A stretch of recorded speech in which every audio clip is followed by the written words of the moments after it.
Hi, so welcome to Golf FM again. This is another bag review. It's horrible weather outside, so I can't do any teaching ones now anyway, even if I wanted to. But that is in the offing. Stay tuned for teaching videos when I do get a chance, because they'll just be life-changing. But this week, again, it is bags.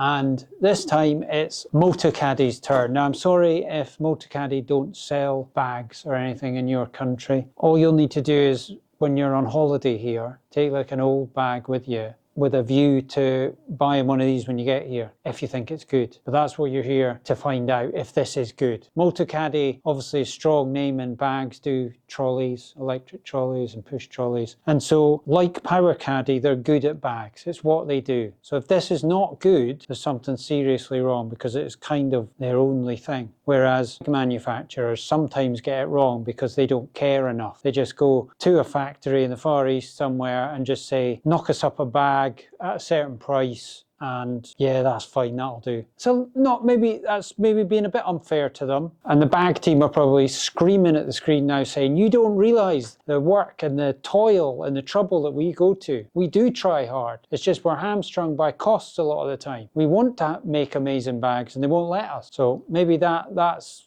maybe the problem, I don't know. But Motocaddy, Power Caddy, they tend to do things really quite well in bags a lot of the time. I haven't seen a really poor design yet from them, to be honest. So this dry series is a waterproof version and it's £239, which I think, when you see what it's like, is actually pretty good value. There's bags out there like Sun Mountains and things like that, waterproof ones, that cost maybe even £100 more, and I'm not sure that they're any better than this. So let's start with the top. In case you didn't know, this is a cart bag, so there's nothing at the back really here, just a strap. It's not really intended for carrying. It goes on ride-on buggies, carts, buggies as they get called here, and trolleys, electric trolleys, and that's it. You wouldn't advise carrying this. It would be silly to carry this. And if you see anyone carrying this, you have my authority to slightly laugh at them. Because look, that's what you're dealing with. But when the clubs are in, it's trying to do that the whole time. I think when caddies get given these at clubs, they're devastated. Anyway, I'm getting off track again. This is what happens, and that is why the reviews are on average 20 minutes long, which is just ridiculous for one bag. Absolutely ridiculous. Unforgivable, I would say, actually. And I need to crack on with this because I am not standing here for 20 minutes. It's actually 40 minutes and then it's edited down to 20 minutes. Honestly, you wouldn't believe the stuff that I have to get rid of. Right, anyway, so let's have a look at the top, right? Top is 1, 2, 3, 4, 5, 6, 7, 8, 9, 10, 11, 12, 13, 14. 14, so you can't get disqualified. I think it's a 14 way. If I count that wrong, I'm sorry, but that's what it was quite hard to count. And the dividers, do they go all the way down? I've got one in there, so that's, yeah, these are individual. These are individually divided on all sides, completely protected, each club. So some people absolutely love that. Some people just basically can't live without that. That looks like you putter well at the top there, and then you can put your clubs where you want. It's not pre-programmed. They've not suggested where you put stuff. It's just up to you. So it's a freedom to do what you want. It's not like woods down one side or anything like that. Do what you want. The quality of this material, good, because quite often, as I've shown you in other bags, you get quite a cheap material, not naming any names, TaylorMade, sorry. This is their entry-level bag, so it's slightly excusable. But this is this mesh here, which is not as dense as this, and this is more fragile than that. That's an official fact by me, that this is more hard wearing. It just feels more hard wearing. I don't know how much more hard wearing it is, but it is more hard wearing. There are little rivets in there at the side, which some people might get a bit nervous about. Yeah, I don't think that's going to be an issue, but they are there. If you're massively nervous about your clubs getting worn out by metal sections, there are little rivets in there. There's 1, 2, 3, 4, 5, 6. And to be honest, that's unnecessary, Motocaddy. Shouldn't have done that, because some people are nervous wrecks and that will put them off it. But I don't think that's going to be an issue, because it's almost like it's underneath, pushed in, and actually the club is not going to rest against it. But I had to point it out. I feel obligated to point that out, okay? Just Again, probably going to have to pray that somebody doesn't see this review for me to get rid of this bag. No, I do think it's a very good bag, so we'll get on with it, right? So that's the top. Slight issue maybe with the rivets there, but as I say, there's an overhang, so you should be fine. Handle, solid, picking up, easy. Anything to grab at the bottom? Yes, little holder under there, so that goes into stuff, goes into cars on top of stuff, no problem at all. The strap is fine at the back, no problems there, just tucks in. You never use it for anything really, apart from brief journeys, going somewhere from car to club or something. You've got, let's see, what's the best way to do this? Let's talk about the material first, right? The material feels really nice, feels premium, feels expensive. There's some bags, waterproof bags. Let's try this one. Even this Motocaddy one feels a bit lighter and not as high quality as that. You know what I mean? It's just slightly off. This is the nicest feel to a waterproof bag material I've seen. That grey bit's more like you normally get with this little hexagons in it. But this stuff is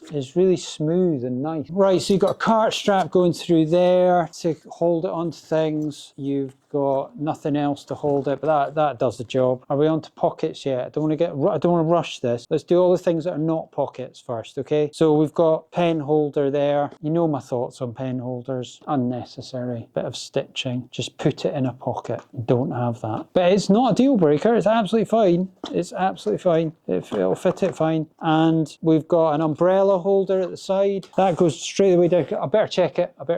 Got to get a move on with this. Right, so in there, and it doesn't really go into anything, it just fits there. It's perfectly good, not too high up, it's absolutely fine. Yeah, that's a good umbrella sleeve, like it. Umbrella thing there, just in case you had no idea where to put your umbrella. Completely lost otherwise. Glove, Velcro, again, cannot live without it. And thingamajig around here to put stuff on. Towel and things like that. Oh, can I just make a mention of something which was on a Cobra bag review? If you've seen my Cobra bag review, not many people have, but if you ever see it, I did them a disservice because they had one of the best things I've seen in it, and it was pointed out to me after the video and I couldn't add it in. So this is a Cobra bag which I've done a review on, and it's got a bottle opener on the little bag tag thing. Now, what a lovely thing that is. What a lovely addition that is, and congratulations to the person that thought of that, because why do they not all have that just sculpted into them? It wouldn't take much at all, and you've got yourself a lovely little feature. Okay, is it encouraging drinking? Well, I don't know, you could say that, but it could also be 0.0% beers that you're drinking, or anything that requires to be opened by a bottle opener. But I just wanted to make mention of that. I should have done, and it's a lovely feature, and well done to Cobra. So I think we've done everything. The base, actually no, I haven't done the base. They've got this easy lock thing which you put screws into at the bottom and they clip into the bottom of Motocaddy trolleys, only Motocaddy trolleys. So you don't need a bottom strap, it's just solid in, which is a really good idea. Motocaddy have got a similar thing with a magnet now, but they do go on every trolley. You just have to take my word for this. I might show you in a picture that it's on a trolley, but you do not have to worry, because guess what? A company that mainly makes trolleys and things have brought a bag out and wow, can't believe it, it fits nicely on trolleys. How did they manage to get that right? That was always going to be totally fine.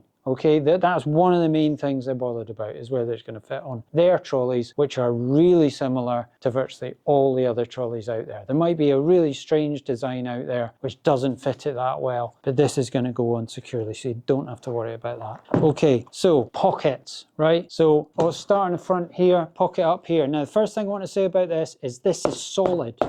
That's like Kevlar. That's like a Formula One fuel tank. You could fire bullets at that, it would stop them. So if you are ever, I'm not going to make any jokes about bullets and stuff because it's not a laughing matter, okay? This is the top pocket and the zip feels good. That's the first thing to say, the zip feels good. It doesn't feel like it's going to rip the entire pocket off just by moving it back and forward. It feels absolutely fine. It feels solid, but fine. And then in here, that's a nice feeling with that hard bit. It serves no purpose whatsoever. You don't need a bulletproof pocket. It's not a necessity. And then that's quite deep. It's not insulated or anything. It's absolutely fine. Good pocket, really good pocket. And I like this solid feel. It's different. Don't get that on waterproof bags. Usually waterproof bags are really light. but they also can sometimes feel flimsy, and this doesn't. This gives it a feeling of solidity and structure. It's nice. And then in here, this one, sorry, it's already open. It's nearly spoiled the surprise for myself. Hang on a sec. So here we go. Oh, look at that. Really good zip. Really good zip, and loads of insulation with a little run-through bit as well, so it doesn't fill up with water ever. I thought that was going to go way down, but it doesn't. It's actually quite short. So we've got a bottle of water in there, and that's only just fitting. I don't know what they were thinking, taking a risk with that. It's quite shallow. I mean, it does fit. That's quite a big bottle, but don't try putting a litre bottle in and keeping it cold, or a huge flask or something. The flask would be insulated anyway, so you're not going to do that. But a water bottle, I suppose, that you did at home might not actually go in there. So points off for that, Motocaddy. I'm sorry. It does actually fit. It does actually, as I say, fit. But it's right on the limit. Apart from that, it's a good size, but I don't think, with the best of intentions, you could get a roast chicken in there and keep it warm till the night. So I don't think you can. You can get other foodstuffs like rolls and a couple of bacon rolls and sausages and stuff like that. Whatever you want to do. If you could keep hot food in there, but and quite a lot of it, but you're not getting a roast chicken in there, and certainly no chance of vegetables. If you wonder why I said that, it's because about the roast chicken. You need to watch the other videos as well to explain that. Okay, there's an incentive to go out and watch the other videos. Okay, this bottom pocket, really big, some sort of poisonous sort of drying mechanism thing in there. A big pocket. You see, what I'd have done to stop any bother about being able to house a roast chicken is I would have made this insulated and that top one not insulated. That would have been a better way to do this, because this is massive, and then you can use it for anything. It doesn't have to be a roast chicken. You can put whatever you want in. You can put balls, tees, gloves, mitts, anything. But the fact remains that if you want to have a roast dinner while you're out in the golf course and keep it hot, then you cannot do it with this golf bag. And there are other golf bags out there that will happily do that for you. Okay, so slightly disappointing, if I'm being honest, but there it is. So that's a good pocket though, really nice pocket, lots of space, and again the zip is really good. This little flat pocket here with a drain, yeah, it's Velcro at the bottom. I quite like these. I know that you could say, well, they're waterproof bags and that's out in the open. Yeah, but it's not always raining, and you could put something in there that doesn't matter if it gets wet. And plus, when it's dry, I'd probably have my rangefinder in there, because I like easy access, quickness to get it. So pretty good pockets, 3 pockets at the front there. Okay, onto the side pockets. So what we got here, let's do them up again properly. Again, bulletproof area in here. So if you're getting attacked, hunker down behind this and you might have a chance, okay?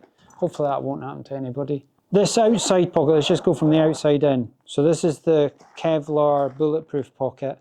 Solid, that is a solid bit of material there. I mean, that's completely unnecessary, but it's nice. I like it. I like it. I'm pleased they did it. It feels solid. This is a good little extra pocket. You have to watch stuff didn't fall out of it, and I'm not sure what you would use it for, but it's a good little extra pocket. It goes right the way down there and feels lovely. This is a small pocket, yeah, furry and soft inside. Decent one for ball. You know, I'd use that a lot. That would have my stuff for the day in it. So the pitchfork and a couple of balls and pencil and some tees and stuff like that. Plus when the main stock would probably in here somewhere, the backup stock. But this would be the everyday stock. So that's a good pocket. Zip again, really good. I like these zips, solid. Big pocket. Now let's see what that's like. Good, yeah, perfectly good. Quite a lot of space in that. I've seen slightly bigger, but it's perfectly big enough. And the zip feels, importantly, indestructible. I'm sure it probably isn't indestructible, and somebody will put in the comments that this is the worst bag they've ever seen in their lives and they've sent back 3 and the zips all broke. But I haven't come across that yet, so therefore I think these are really good. But check the comments for other people saying that it's not good. This is a good pocket, as I've said, and there's 2 of them. You've got the same arrangement on the other side, exactly the same. Get that out just now. That's the rain hood. Really big. So you're never struggling for space in these bags with these double-sided pockets. And another bulletproof area on the side there. Sensational. It's just nice. It's like it's made of wood or something. It's really nice. So this is the hood. Now this better be good because this is a rain bag. Okay, so it's peeing with rain and we're trying to get the hood on without clubs. So it should even be easier. So already they've gone with Velcro. And again, if you've seen any of my recent bag reviews, I'm more of a fan of poppers. I don't see what was wrong with poppers. Poppers are nice. And to me, this is leaving slight potential for gaps. What about horizontal rain, like you get in Scotland coming in there, going in that hole there at an angle, because that's sometimes this angle it's coming at you. You know, it's just hail going in your eyes. You know, come to Scotland, enjoy the golf. And then it's Velcro there again. So they have decided we are not doing poppers because poppers come off and the rivet comes out and we get hood sent back because the poppers have gone. And we're fed up with it and we're using Velcro from now on. Well, yes, it's probably acceptable and I can see why the bag designers do it. It went on pretty easily, so I can't argue with that. And apart from maybe horizontal driving hail going in that small hole there, you're probably going to be all right from the rain, if I'm being honest. It's a 1 zip, sometimes like a 2 zip on these, slightly marked down for that. I know it's waterproof and the 2 zip leaves a slight gap, but you can put them all the way down. You see how that's sort of coming away, like that, flailing open. If that was another zip down there, then it would be staying put around there. The hood feels quite nice, and as I say, it was quite easy to put on. I don't know why they can't design like the Ping Hoofer's got, where it's like comes out of a pocket and it's always on a bit of elasticated tethering that it stays on and you can always find it and it's out in a flash. I think that's it. I think that's it. So I don't know if I'm under the 20-minute mark, but hopefully I am. Overall, what would I give it? I was giving it out a mark out of 10. I'd give it a 9 out of 10. I think it's a really good bag. I think it's got a lovely finish to it. This bulletproof area is amazing. And the rest of it has got a really high quality feel. It looks as though it should be more expensive than it is. It really does. So you're probably getting quite a lot of bag for your money. And it's not overly heavy. Yes, it's heavier than some of them. That Motocaddy bag.